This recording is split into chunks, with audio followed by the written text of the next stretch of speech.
Bonjour et bienvenue sur cette vidéo, comment rattraper un point faible en 3 étapes. Cette vidéo, elle a pour but de te donner les clés sur comment organiser un focus lorsque on cherche à développer ou à rattraper éventuellement une zone ou plusieurs zones de votre corps, de ton corps.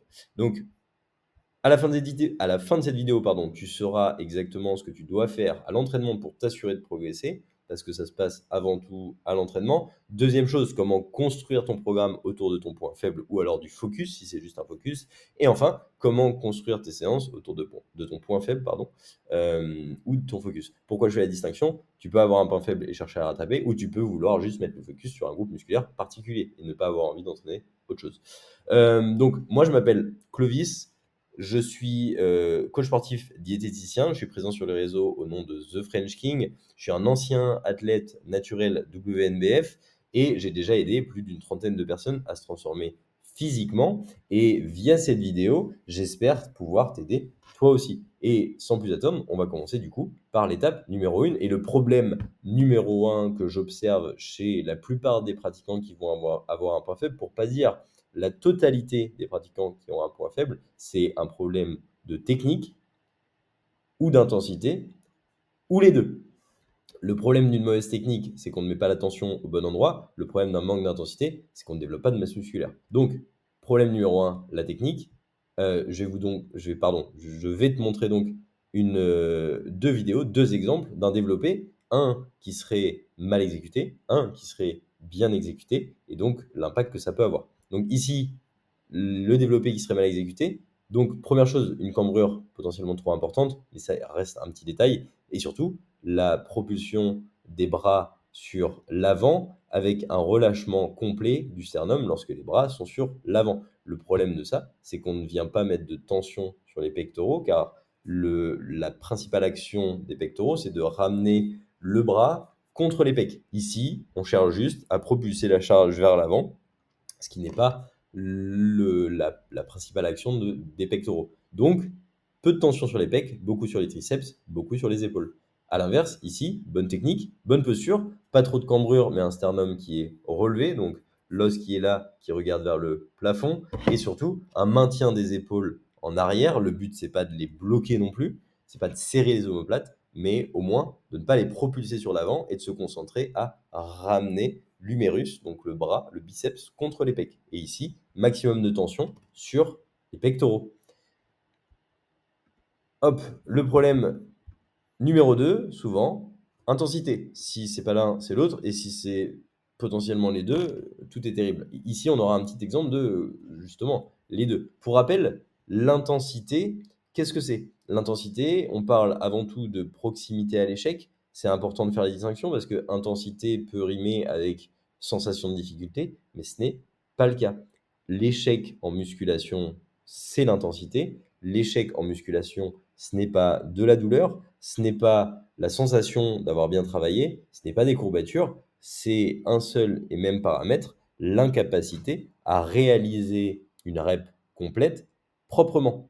J'insiste sur cette partie-là, en l'occurrence maintenant, parce que on peut aller loin dans un effort en dégradant la technique, mais ce n'est pas le but ici. Le seul paramètre qui devrait changer, c'est la vitesse à laquelle vous êtes capable de déplacer la charge au fur et à mesure de la série. Si ta première répétition et ta dernière répétition se déplacent à la même vitesse, tu n'es pas à l'échec. Si ta première répétition est plus rapide que ta dernière, là, on commence à avoir quelque chose qui pourrait s'apparenter à de l'échec. Et si la dernière est vraiment très lente ou ne se déplace tout simplement pas complètement, on peut considérer être à l'échec.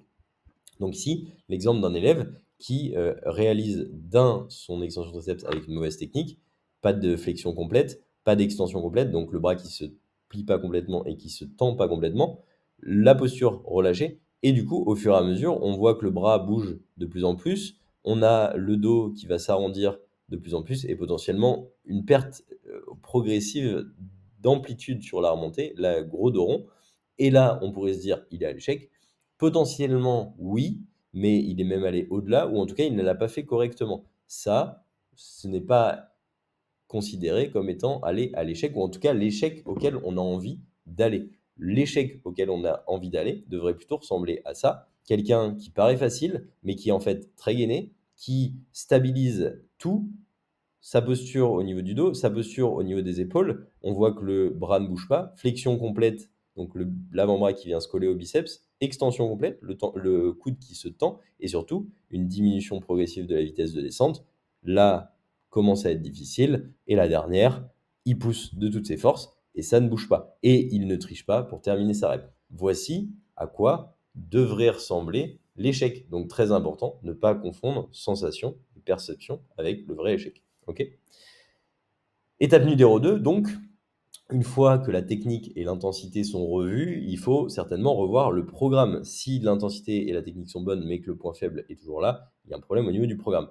Donc, première chose, fréquence d'entraînement. Il sera certainement préférable d'entraîner un groupe musculaire faible 2 à 3 fois par semaine et du coup, entraîner un groupe musculaire qui serait un point fort moins souvent. Logique, on veut rattraper un point faible, on veut pas que le point fort continue d'être un point fort. On a un point faible parce qu'on a un point fort en général, donc on travaille moins le point fort. Et je vous ai mis entre parenthèses, cycle de 8 à 10 jours, parce qu'on n'est pas obligé de respecter le format semaine et on peut créer un cycle sur 8 jours, 9 jours, 10 jours. Ce qui veut dire entraîner le point fort une fois tous les 8, 9 ou 10 jours et entraîner le point faible, du coup, 2 à 3 fois dans ce cycle. Ok. Euh, c'est important parce que la fréquence, d'un point de vue scientifique, ça a été montré comme étant un point important pour développer un maximum de masse musculaire. Tous les 3 à 4 jours, on a une diminution, enfin, au bout de 2 jours à 3 jours post-séance, on a une diminution de ce qu'on appelle la synthèse protéique. Et donc, il est temps de la restimuler pour permettre justement le développement de ce groupe musculaire. Et enfin, d'un point de vue logique pur, il vaut mieux certainement répartir son volume, donc le nombre de séries totales qu'on fait sur le groupe musculaire, sur 2 ou 3 séances pour être à chaque fois très frais, très en forme, très concentré pour l'entraîner. Si on fait 10 séries sur les pecs en une séance ou 5 et 5 dans la semaine, on est normalement capable de se dire que on sera plus en forme dans le cas où on fait 5 et 5. Et enfin, prioriser. Donc, ça veut dire toujours avoir un jour off avant la séance du groupe musculaire faible. Il est important de prioriser pour être, encore une fois, le plus en forme possible. Si tu fais tes pecs que tu as en point faible à la fin de ta semaine et que tu t'es entraîné du lundi au jeudi, il y a des chances que tu ne sois pas le plus en forme pour les entraîner. Surtout si, on sait rien, tu as fait les triceps le jeudi, ce serait terrible, ou les épaules le jeudi, terrible. Et surtout si c'est un point fort chez toi. Donc, je t'ai fait quelques exemples sur la répartition, par exemple, d'une semaine pour un retard d'eau avec un point fort legs sur 5 semaines au format PPL. Donc, lundi, pull, parce que j'aurais eu un dimanche en off. Mardi, push, c'est une séance, j'ai pas envie de la prioriser, mais je dois développer du muscle. J'ai les points forts sur les legs, donc je les mets en dernier sur un cycle de 3 jours, et parce que je vais être le moins en forme et parce que c'est pas le plus important. Off suivi de cycle de 3 jours, et je reprends derrière mon off par pull. C'est important que je te rappelle également que l'intra-séance compte aussi. C'est-à-dire que, première chose, là, je parle de pull, je parle de dos, ce n'est pas un groupe musculaire et donc je ne travaille pas mon dos, je veux travailler une partie de mon dos éventuellement. Si j'ai tout le dos en retard, les 2 pulls devront être différentes. Si j'ai un point faible, même au niveau de mon dos, j'aurai certainement des focus à mettre en place. Et je mets un exemple ici pour éventuellement les femmes qui voudraient focus plutôt le bas du corps.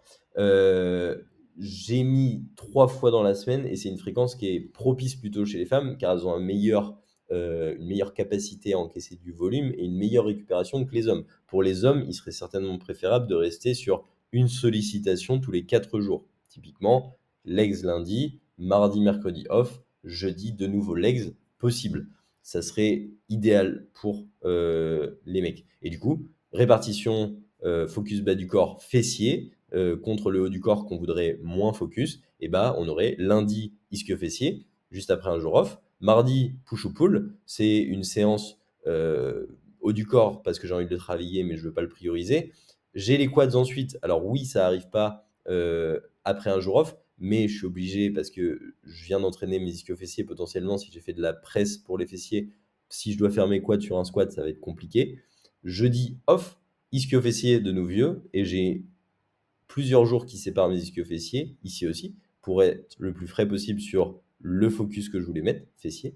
Push ou pull de nouveau, puis off, pour repartir sur un cycle. J'en profite pour te dire que si tu as du mal à choisir ton split ou que tu as un doute sur la partie du corps que tu devrais focus, c'est exactement mon travail de faire ça et je pense que je peux t'aider. Donc si tu es intéressé, n'hésite pas à cliquer sur le lien Calendly en description pour réserver un appel avec moi et qu'on en discute. Maintenant que ça c'est dit, dernière étape, il faut construire ta séance. Il est important aussi d'avoir une séance qui est construite avec de la logique. Première étape, choisir les bons exercices. Une partie du corps n'est pas un groupe musculaire. Jambe n'est pas égal à un groupe musculaire. Dos n'est pas égal à un groupe musculaire. Je dis ça parce que typiquement, la manière dont on exécute un exercice peut mettre un certain focus, ou en tout cas peut devenir spécifique. Par exemple, pour les jambes, si je fais de la presse, oui, ça travaille les jambes, mais quelle partie? Et bien justement, je travaille mes fessiers et mes quadris, mais si j'ai les pieds qui sont bas sur ma presse, je vais travailler les quadris plus que les fessiers. Ça ne veut pas dire que les fessiers ne travaillent plus, juste je mets plus de focus sur mes quadriceps. Si j'ai un point faible quadriceps et un point fort fessier, il serait certainement préférable de descendre les pieds sur la presse. À l'inverse, j'ai un point faible sur les fesses et un point fort sur les quadris, je monte mes pieds sur la presse. Éventuellement, c'est un exemple, il pourrait avoir le cas avec le squat. Un squat fait d'une certaine manière, avec les genoux qui avancent très loin devant la pointe de pied sur la descente pour un focus quadriceps et les genoux qui restent très au-dessus des pieds avec les fesses très loin en arrière, ne va pas avoir le même impact du coup sur le travail des fessiers par exemple.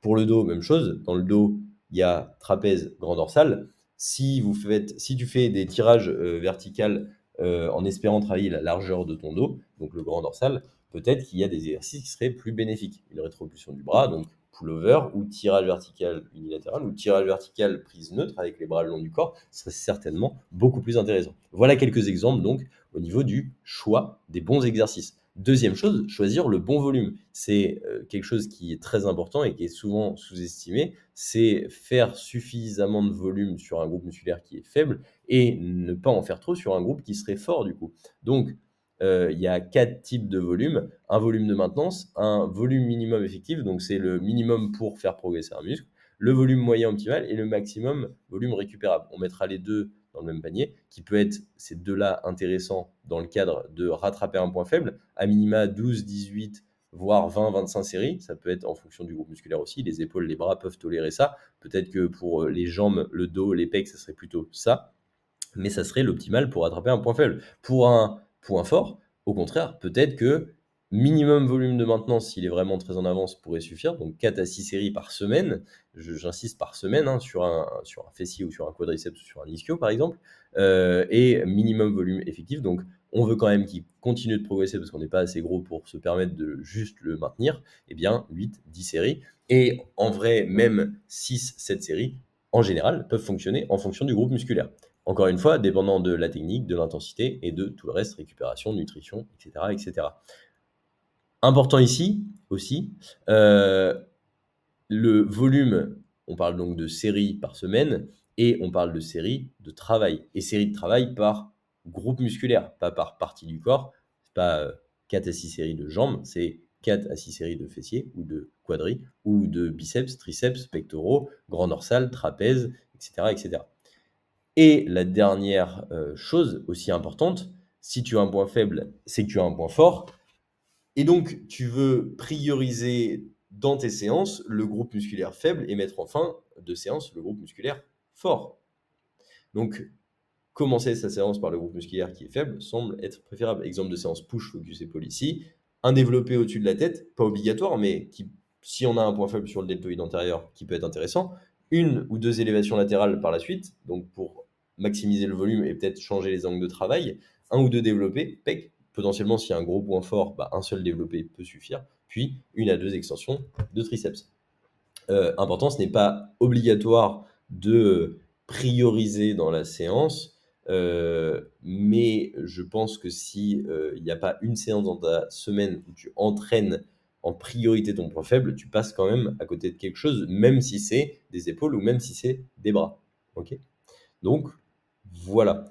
Merci, pour ton attention. J'espère que ça t'aura aidé et du coup, si jamais tu pratiques la musculation depuis 1 ou 2 ans, que tu stagnes dans ta prise de muscle ou dans ta perte de gras, je peux clairement t'aider et on peut éventuellement se faire un appel pour discuter de tout ça, de ta stratégie actuelle, de ce que moi je mettrai en place pour, t'aider et je te présenterai également, ma manière de travailler pour voir si ça te convient. Si jamais tu es intéressé, tu n'hésites pas à cliquer sur le lien Calendly en description pour réserver un appel et tu peux également m'envoyer un message sur Instagram si tu as la moindre question. Merci encore une fois, à bientôt.